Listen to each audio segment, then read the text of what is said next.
जय माता दी मित्रों। ओम ऐं ह्रीं क्लीं चामुंडाय विच्चे। जय श्री राम, जय बजरंग बली महाराज, जय जय शिव शंकर। मित्रों, वीडियो को अंत तक देखें, सब्सक्राइब करें, लाइक करें, कमेंट्स बॉक्स में जय माता दी लिखें और वीडियो को अंत तक ज़रूर देखिए। मित्रों, आज मैं आपको माता महाकाली का सबसे शक्तिशाली मंत्र, उनकी साधना कैसे की जाती है, उनके गोपनीय रहस्य आपको सब बताऊँगा। सबसे पहले मैं आपको रहस्य बताऊँगा, फिर मंत्र बताऊँगा, लेकिन सबसे पहले मैं आपको एक छोटी बात बताना चाहता हूँ। मित्रों, अगर आपको माँ आदिशक्ति, माँ जगदम्बा की उनकी असीम कृपा चाहिए, उनका आशीर्वाद चाहिए, उनकी शक्तियाँ चाहिए, तो कभी भी आपको मातृत्व का अपमान नहीं करना चाहिए। मातृत्व का हमेशा आपको सम्मान करना चाहिए, चाहे आपकी माँ हो, चाहे दूसरे की माँ हो, चाहे आपकी बहन हो या दूसरे की बहन हो। हमेशा सम्मान कीजिए। अगर आप सम्मान करेंगे तो ही आपको माँ शक्ति की कृपा प्राप्त होगी, अन्यथा नहीं होगी। ये अकाट्य सत्य है। तो ये तो आपके लिए बहुत ज़रूरी है। चलिए मित्रों, अब चलते हैं गोपनीय रहस्य माता महाकाली के। माता महाकाली और शिव, माता महाकाली के जो साधक होते हैं वो कभी चुप नहीं बैठ सकते, कभी शांत नहीं बैठ सकते। और शिव के जो साधक होते हैं वो मौन और शांत रहते हैं। माता महाकाली के साधक कभी भी पाप, अन्याय, अत्याचार नहीं सहेंगे। वो तुरंत उठ खड़े होंगे और तुरंत एक्शन का रिएक्शन देंगे, यानी क्रिया की प्रतिक्रिया। क्योंकि माता महाकाली कहती हैं कि उठो, कभी सो मत, उठो कर्म करो, उठो कर्म करो। तो ये माता महाकाली के जो साधक होते हैं उनकी एक विशेषता होती है। और माता महाकाली के जो साधक होते हैं उनमें थोड़ी सी उग्रता भी आती है, क्योंकि उनका स्वभाव वैसा है महाकाली का। तो उनके स्वभाव में भी थोड़ी सी उग्रता आ ही जाती है। जो उस उग्रता को संभाल ले उस पर माँ असीम कृपा देती है, असीम। पर इतना आसान नहीं होता है उनके तत्व को संभालना, क्योंकि माता महाकाली का जो तत्व है उग्र तत्व है। जब उनका जाप करते, उनकी उपासना करते, तो उनका तत्व भी वैसा ही हो जाता है।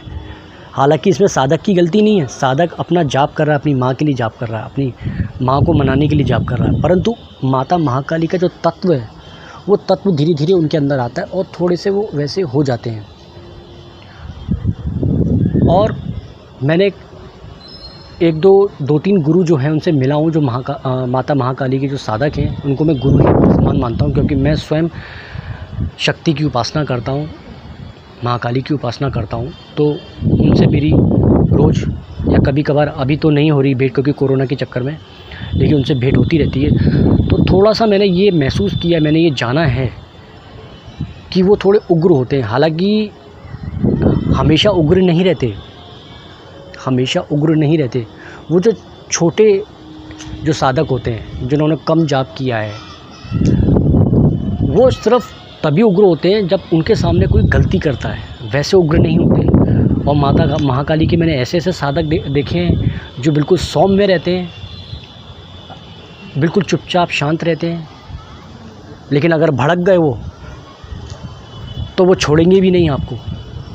ये भी अकाट्य सत्य है, क्योंकि मैंने आपको पहले बताया ना कि महाकाली के साधक शांत नहीं रहते हैं, किसी प्रकार की उद्दंडता सहन नहीं करेंगे, वो तुरंत जवाब देते हैं। तो ये सबसे बड़ी विशेषता होती है माता महाकाली के साधकों की। माता महाकाली के साधना से धन धान्य तो बढ़ता ही है, लेकिन साथ में वैराग्य भी आता है। तो जो भी मनुष्य, जो भी साधक साधना करता है, उसकी धन धान्य तो बढ़ता ही है, उसमें कोई दो राय नहीं है। थोड़ा वैराग्य भी आता है। तो वो इस भंवर में थोड़ा फंस जाता है कि क्या मैं धन धान्य ग्रहण करूं या वैराग्य ग्रहण करूं। तो इस संबंध में अपने गुरु की आज्ञा से ये साधना करें, उनसे पूछ के करें कि आपको असल में चाहिए क्या वैराग्य चाहिए या धन धान्य चाहिए। मिलता सब कुछ है, ऐसा नहीं कि नहीं मिलता, सब कुछ मिलता है, पर आपको जाना किस रास्ते में है वो आपको तय करना है। ये माता महाकाली के साधना की ये भी विशेष है एक। और सबसे बड़ी बात, आज हमारे संसार में कुछ धूर्त व्यक्ति रहते हैं, पापी मनुष्य रहते हैं, और उनकी जो अपेक्षा में जो सरल जो सौम्य जो होते हैं, सरल होते हैं, उनको बहुत ही अपमान बेइज्जती सहनी पड़ती है, बहुत सहनी पड़ती है। आज की तारीख में ऐसा कोई व्यक्ति नहीं है जिसका कोई शत्रु ना हो। शत्रु का अर्थ है सिर्फ जो सामने दिखता हो वो ही नहीं, अनेकों प्रकार की बीमारियां,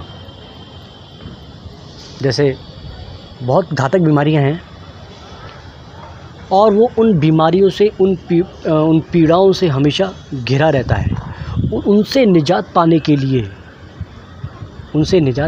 उनसे छुटकारा पाने के लिए व्यक्ति कहाँ कहाँ नहीं भटकता, बाबाओं के चक्कर में पड़ जाता है, बाबाओं के पास पैसा खर्च करता है, उसके बाद भी कुछ नहीं होता।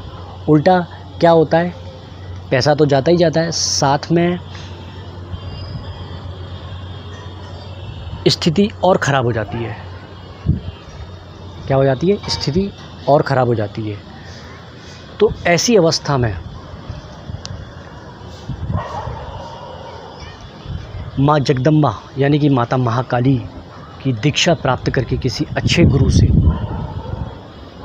उनकी मंत्र साधना करनी चाहिए, और इन जितने भी शत्रु हैं, चाहे दृश्य शत्रु हों चाहे अदृश्य शत्रु हों, उनको परास्त करके बड़ी सुगमता से, बड़ी सरलता से वो विजय प्राप्त कर सकता है।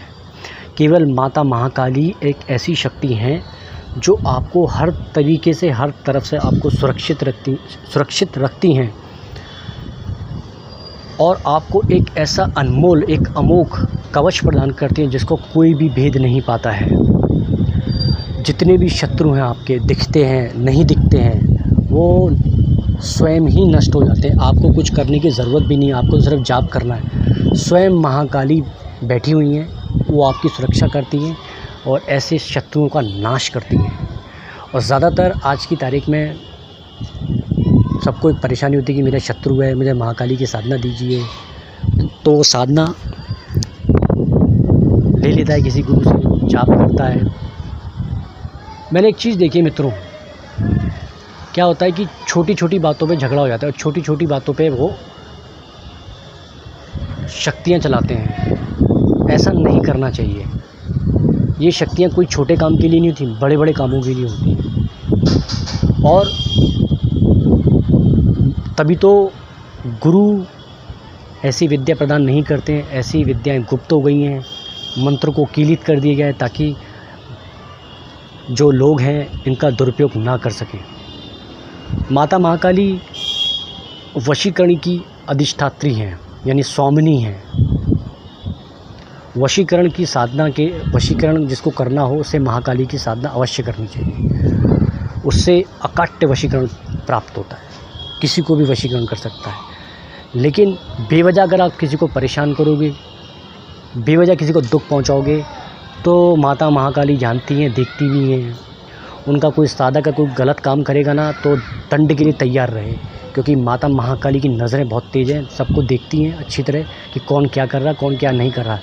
क्योंकि मैं स्वयं भुक्तभोगी हूँ, हालांकि मैंने ऐसा कोई गलत कार्य नहीं किया है, लेकिन क्या होता है कभी जाने अनजाने में कोई गलत कार्य हो जाता है। मुझसे हुआ एक बार, तो मुझे दंड भी मिला है। और माता महाकाली के साधक को वाणी पे कंट्रोल होना चाहिए, गाली गलौज ये नहीं होना चाहिए, अपशब्द नहीं होने चाहिए। इससे उनको साधना में सफलता प्राप्त नहीं होती है। तो ये थे उनके गोपनीय रहस्य। अब मैं आपको मंत्र बताता हूँ, माता महाकाली का मंत्र। देखिए मित्रों, दिशा पूरब ले सकते हैं, उत्तर ले सकते हैं, दक्षिण ले सकते हैं, अग्निकोण ले सकते हैं। ये आपको गुरु के आदेश पर ही, कि आपको क्या चाहिए वो गुरु के आदेश पर ही ये करें, और इस साधना को गुरु के आदेश पर ही करें, बिना गुरु के ना करें इसको। मंत्र मैं बता देता हूँ। मंत्र है ओम ह्रीम श्रीम क्रीम परमेश्वरी कालिके स्वाहा। मैं मंत्र एक बार फिर बता देता हूँ। ओम ह्रीम श्रीम क्रीम परमेश्वरी कालिके स्वाहा। इसकी 9 माला की जाती है। हकीक की माला से। प्रसाद इसमें पंचमेवे का लगता है। काला आसन होता है, लाल भी आसन ले सकते हैं आप, कोई दिक्कत वाली बात नहीं है। और ज़रूरी नहीं है कि माता महाकाली की साधना दुश्मन को परास्त करने के लिए होनी चाहिए, धन धान्य बढ़ाने के लिए भी, अपना वंश बढ़ाने के लिए भी। माता हर प्रकार के वरदान देने में सक्षम है। आप बस उसको ये मत सोचिए कि माता महाकाली सिर्फ शत्रुओं का ही नाश करती है, क्योंकि उनका उग्र रूप है, उन्होंने कई राक्षसों को मारा है, रक्त बीज को मारा है, ऐसा नहीं है। वो स्वयं आदिशक्ति हैं, जगदम्बा हैं, तो वो हर प्रकार के वरदान देने में सक्षम है, इसमें कोई दो राय नहीं है। तो मित्रों, प्रसाद इसमें पंचमेवे का प्रसाद लगेगा। अगर आपको समाज में उन्नति करना है, आर्थिक उन्नति सही करनी है, तो पूर्व दिशा में लें, शत्रुओं के लिए दक्षिण दिशा लें, और अध्यात्म में उत्तर दिशा लें। दिशा और मंत्र दीक्षा अपने गुरु के माध्यम से लें। ठीक है मित्रों, मैं अपनी वाणी को विराम देता हूँ। जय माता दी, जय श्री राम, जय बजरंगबली महाराज।